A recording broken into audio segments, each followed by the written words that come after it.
The Galactic Council Hall floated above a glowing nebula, its silver towers wrapped in soft light from a dying star.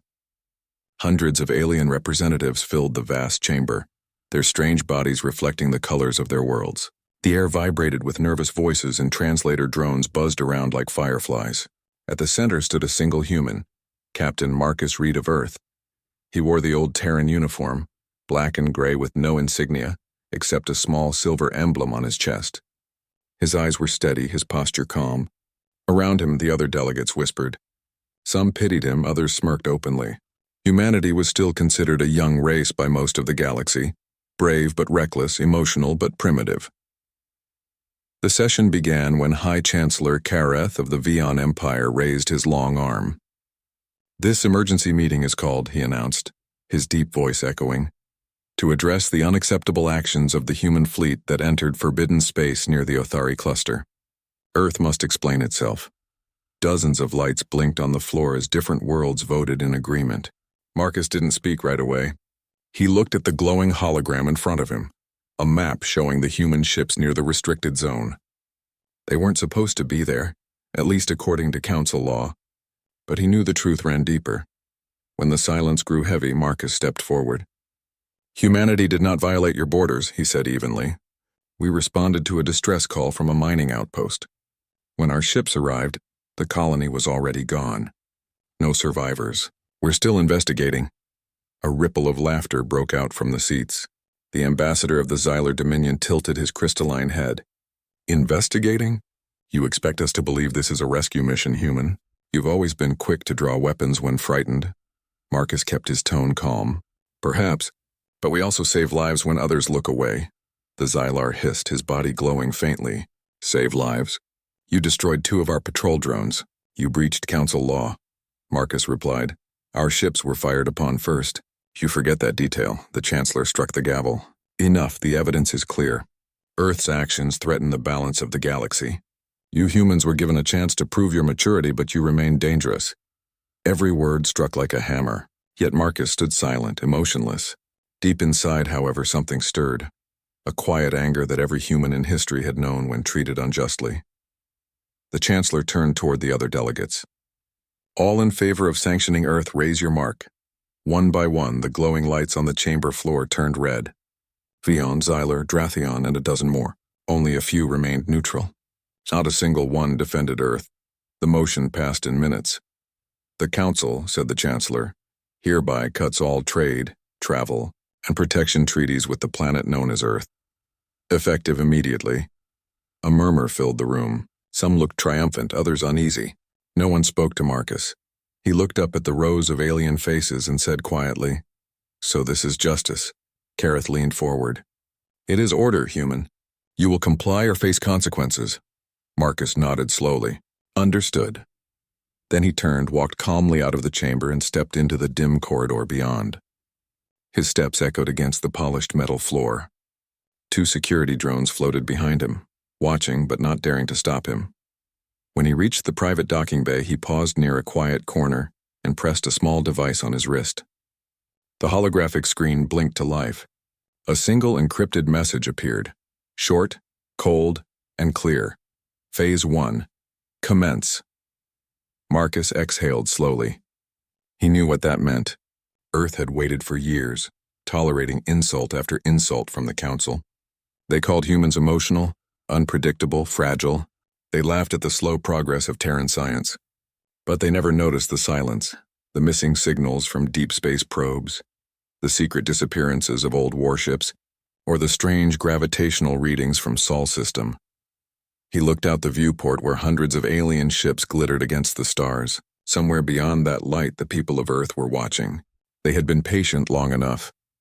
Marcus entered his ship, the small Terran envoy vessel Resolute. Its systems hummed quietly as he sat in the command chair. "Activate secure channel," he said. The AI's soft female voice responded, "Secure channel ready, Captain." "This is Reed," he said. "Council has voted. Sanctions confirmed. Returning to rendezvous point." "Copy that," replied a distant voice, almost distorted by static. "Orders are in motion. Hold your position until the signal." Marcus looked at the stars once more. He remembered Earth, The blue oceans, the golden plains, the faces of people who never saw the galaxy's cruelty. They worked, they dreamed, and they built machines to protect themselves from any threat.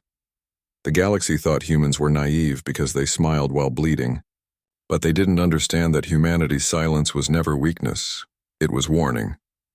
As the Resolute detached from the station, Marcus's reflection appeared in the glass, calm eyes, tight jaw, and a storm hidden beneath his composure. He whispered softly, "Let them laugh. They won't be laughing for long." Far behind him in the glow of the Council's towers, alien lights shimmered like cold stars. None of them knew that Earth satellites had already awakened. None knew that old war codes were being entered into systems once thought abandoned. And none of them could imagine that before the next sunrise on their worlds, the galaxy would witness something it had never seen before, the wrath of Earth. The Terran envoy ship Resolute drifted through the blackness of space, silent and alone. Captain Marcus Reed sat in his chair, watching the holographic screens dance with data. The Council's signal of sanction still played in one corner, a cruel reminder of the vote that humiliated Earth in front of the galaxy. He replayed it once more as if studying the faces of those who condemned his homeworld. Each alien delegate had spoken with arrogance, their voices full of superiority. None of them had any idea what was coming. "Status report," Marcus said quietly. His ship's AI, a calm and feminine voice named Iris, replied, "We are clear of Council space. No pursuit detected." "Earth Command request confirmation of Phase 1 readiness," Marcus nodded. "Transmit confirmation code Alpha 7. There was a soft chime. Code transmitted. "Earth Command acknowledges." He leaned back, eyes fixed on the void. It had begun. Humanity's quiet patience was over. For decades, Earth had hidden its true progress, developing in secret after centuries of being dismissed as primitive. The galaxy believed humans still used outdated drives and crude weapons, unaware that beneath the surface of Earth's moon and Mars, massive shipyards had been built.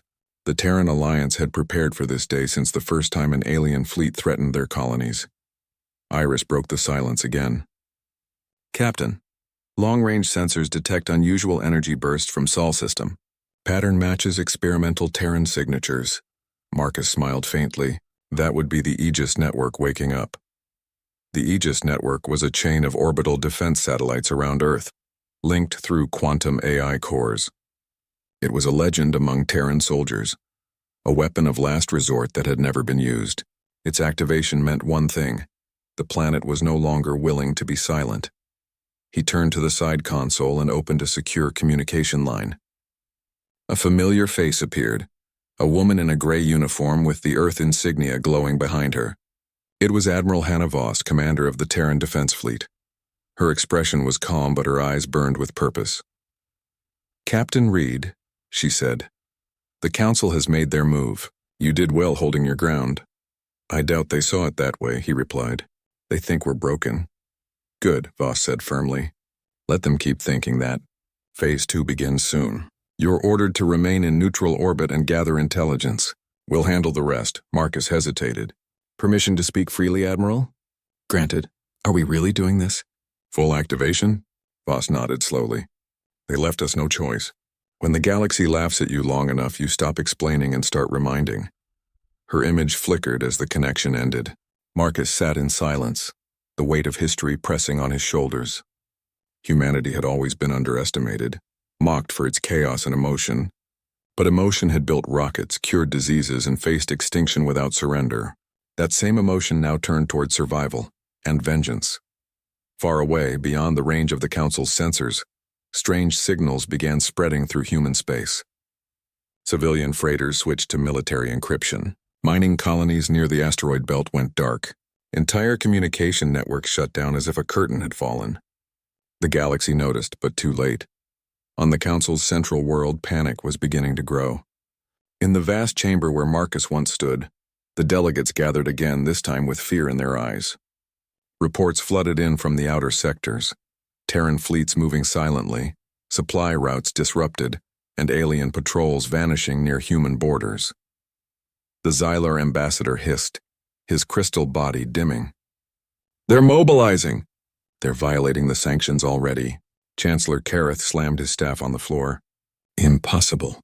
They do not have the power to wage war against us. But the Drathion delegate spoke in a low tone. Perhaps they do. My scouts report that entire human fleets have disappeared from their known coordinates. Either they're hiding, or they're preparing. The council chamber filled with anxious murmurs. Some called for immediate military action. Others warned against provoking a race that clearly had secrets.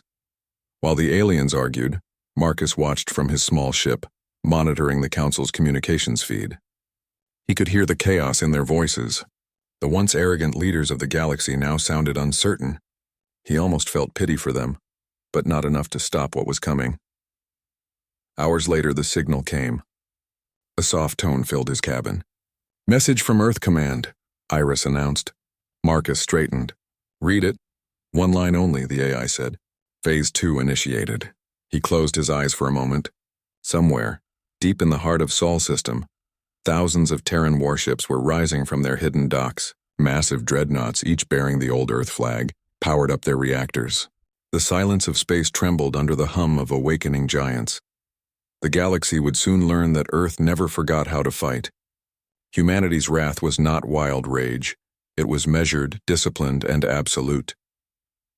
Marcus looked at the stars again, feeling the weight of every decision, every insult, every moment of restraint. The Council thought they could cage Earth with rules. They thought they could shame humanity into obedience. But humanity had evolved in storms, survived on worlds that tried to kill them every day. They were the children of a death world, and now that world was awake. The Resolute's engines flared as it turned toward neutral space. Marcus watched the glow fade behind him, whispering under his breath, "They called us emotional. They're about to see what that really means." Far across the stars, the first Terran fleet entered warp, and the galaxy's peace began to shake.